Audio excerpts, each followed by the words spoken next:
At 3:14 in the afternoon on Monday, the 25th of May 2026, a thermometer inside a standard meteorological enclosure at the Royal Botanic Gardens in Kew, West London, registered a number that no thermometer anywhere in the United Kingdom had ever recorded in the month of May. The reading was 34.8 degrees Celsius. In that single moment, more than a century of climate records was erased. The previous May record, 32.8 degrees Celsius, had stood since 1922, matched only once in 1944, and had survived every warm spring that followed across more than 8 decades. It was gone, exceeded not by a fraction of a degree, but by a full 2 degrees in a single afternoon. The Met Office confirmed it within the hour. Reuters filed within minutes. Within the hour, the story was on the front pages of news agencies across North America, Asia, and Australia. The world was watching Kew Gardens, and by the following day, even that record would be broken again.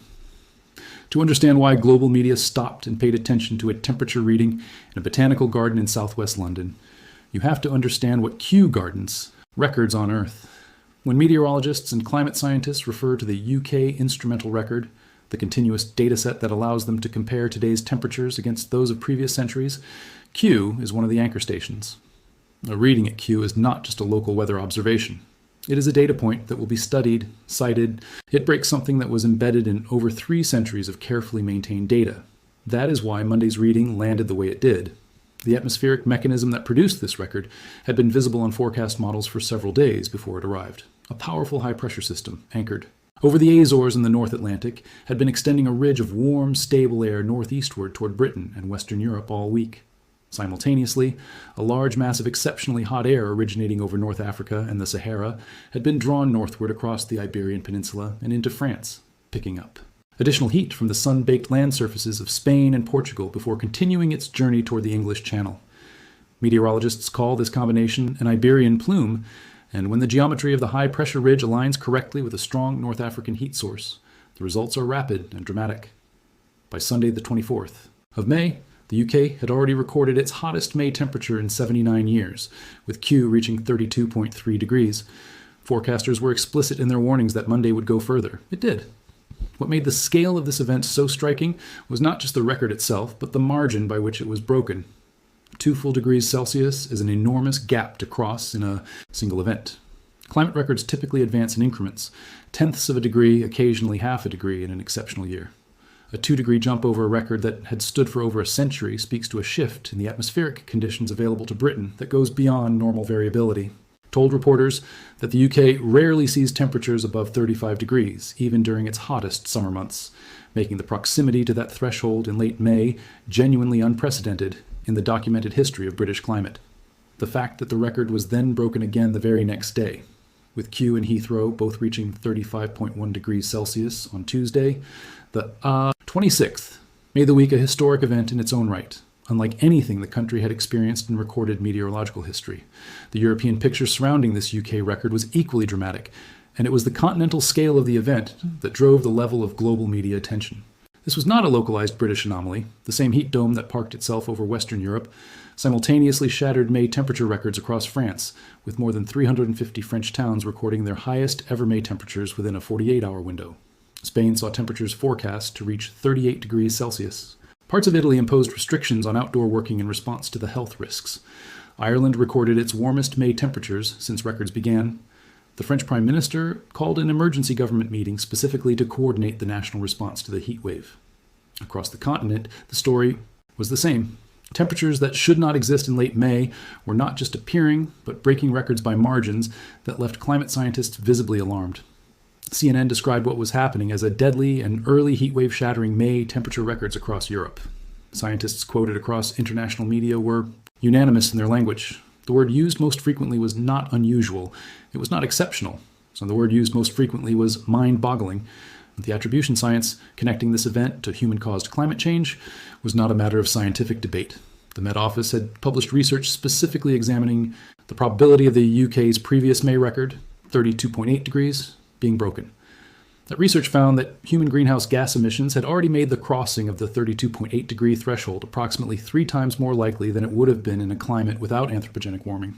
What had once been a roughly 1 in a 100-year event had become a roughly 1 in 33-year event. The record that fell on Monday was not just the previous May high, it was 2 degrees above it. The probability of reaching 34.8 degrees in May in a pre-industrial climate would have been extraordinarily small. a statistical outlier so remote as to be effectively impossible in any practical sense.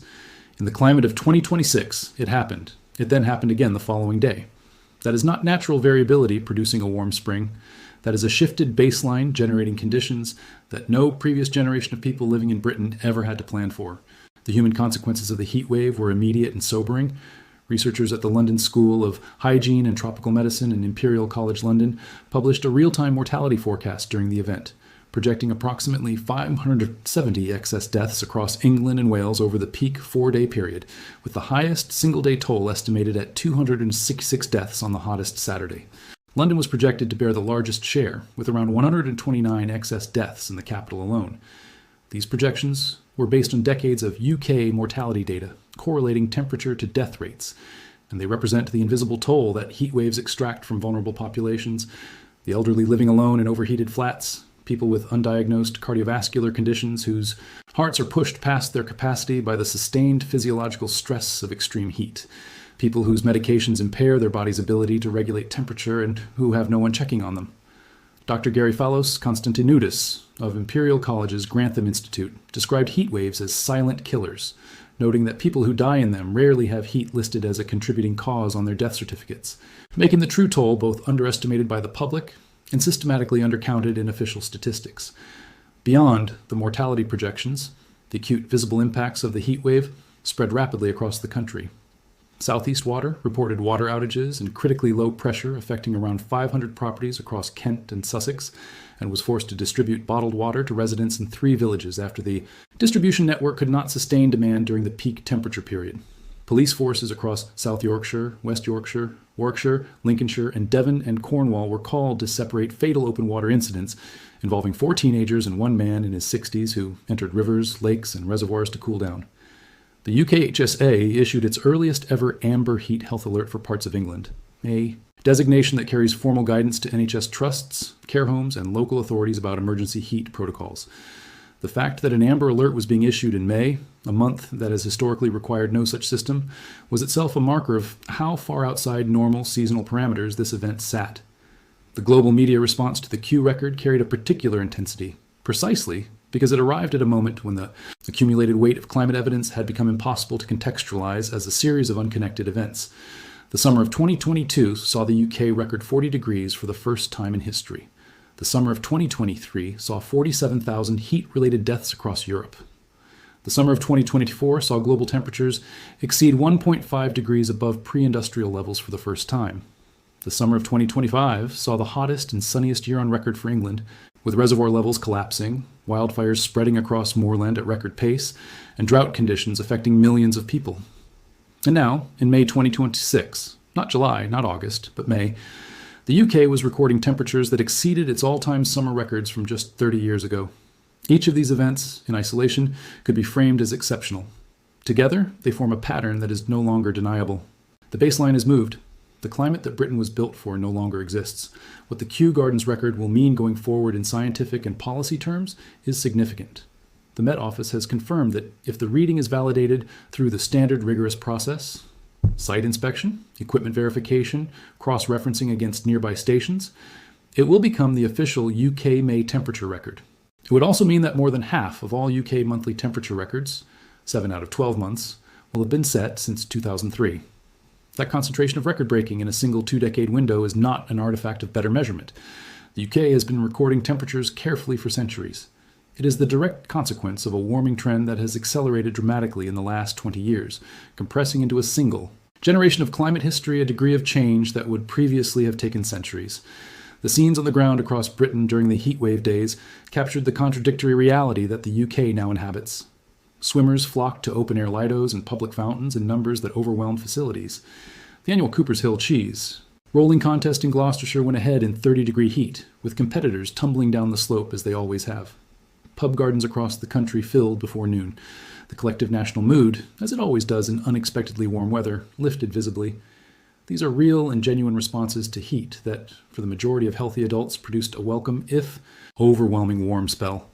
A Kew Gardens regular, an Australian woman who had lived in London for 12 years, summed up the public mood with characteristic directness when she told reporters, "It is warm, but it is climate change, isn't it? So we have probably got to get used to this. That sentence contains more climate literacy than most official government communications have managed to deliver in a decade. Getting used to it is, however, not the same thing as being prepared for it.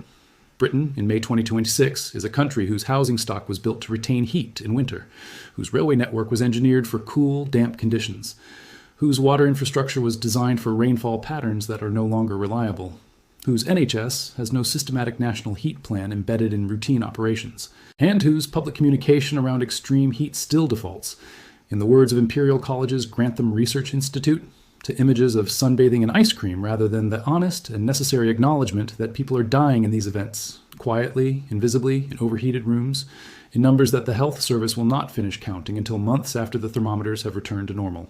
The record set at Kew Gardens on the 25th of May 2026 will be studied, referenced, and cited for decades. It will appear in attribution studies. It will anchor future climate projections. It will be the data point that researchers point to when explaining to future audiences what the summer of 2026 represented in the trajectory of British climate history. But the record itself is not the story. The record is the evidence. The story is what happens next. Whether the systems that failed to protect the most vulnerable people during this event are rebuilt with the urgency that the temperature data demands, or whether Britain continues to respond to each successive record as though it were a surprise, rather than the predictable and predicted outcome of choices made over decades. The thermometer at Kew told the truth on Monday afternoon. The question now is whether anyone in a position to act on that truth will find it as impossible to ignore as the rest of the world clearly did.